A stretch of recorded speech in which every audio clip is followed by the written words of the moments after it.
Sud Radio, il est 7h20. Notre fenêtre internationale, comme chaque vendredi, donc avec Jean-Baptiste Noé, rédacteur en chef à Conflit. Bonjour. Bonjour.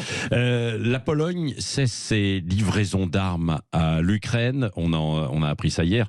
C'est un coup dur pour Kiev, car Varsovie est l'un de ses principaux fournisseurs. Cela témoigne également des différences de vue au sein de l'Union européenne. Exactement, c'est une première. La Pologne qui a toujours soutenu l'Ukraine et qui a toujours été derrière elle, notamment dans la livraison d'armes, vient d'annoncer qu'elle arrêtait de lui donner des armes. Alors il y a des causes militaires, il y a également des causes politiques, et on verra que les causes politiques sont importantes, mais l'argument officiel qui est évoqué par le Premier ministre polonais, c'est que la Pologne veut se doter d'une armée de terre puissante, elle veut avoir la première armée de terre en Europe.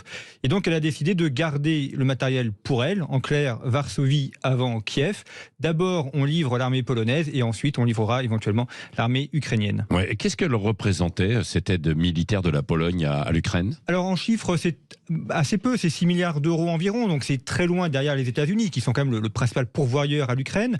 En revanche, la Pologne a été le premier pays à fournir des chars et à fournir des avions. Et surtout, c'est le pays qui a été derrière l'Europe pour que les Européens livrent des chars et des avions. Donc vraiment un soutien constant.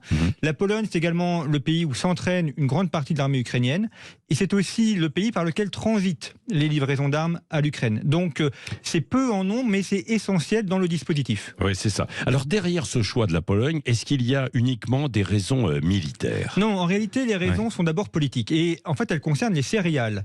À savoir que l'Ukraine, comme on le sait, est l'un des principaux producteurs de céréales au monde. Et jusqu'à présent, l'Union européenne avait établi des restrictions sur les livraisons de céréales en Europe.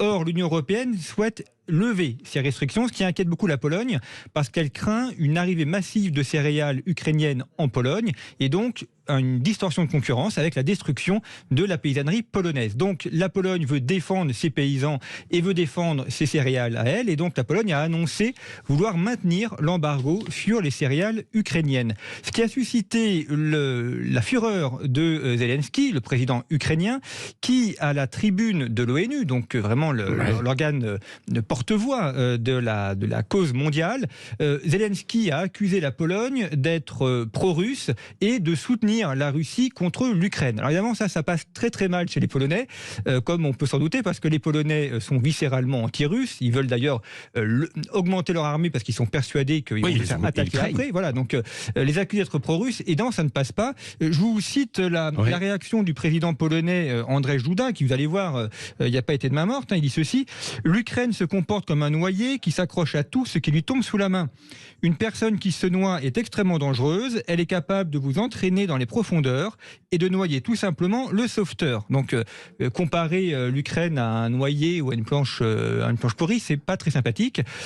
Donc on voit qu'il y a une très grande tension entre l'Ukraine et la Pologne. Et là, tout l'enjeu maintenant pour les Européens, c'est d'arriver à réconcilier un peu les uns et les autres, à trouver un terrain d'entente, notamment sur cette question des céréales, et à faire en sorte que les Européens parlent de nouveau d'une voix unie. Oui, c'est ça. C'est explosif, ce qui se passe là. Bon, déjà, ça l'est sur le terrain, puisqu'il y a cette guerre qui est terrible, quoi, où Poutine a décidé d'envahir l'Ukraine. Mais là, il y avait en fait un bloc aussi pour essayer de limiter. Mais Poutine peut jouer de ça, d'ailleurs. Alors non ? oui, bien sûr, ils en jouent. Évidemment, les médias russes s'en délectent et montrent que c'est une fin de soutien à l'Ukraine. Il ne faut pas non plus exagérer cette crise, mais il est vrai que c'est quand même un élément à prendre en compte. Et surtout, on voit que les nations, les États reprennent le pas et défendent d'abord leurs intérêts avant de voir un intérêt global. Oui.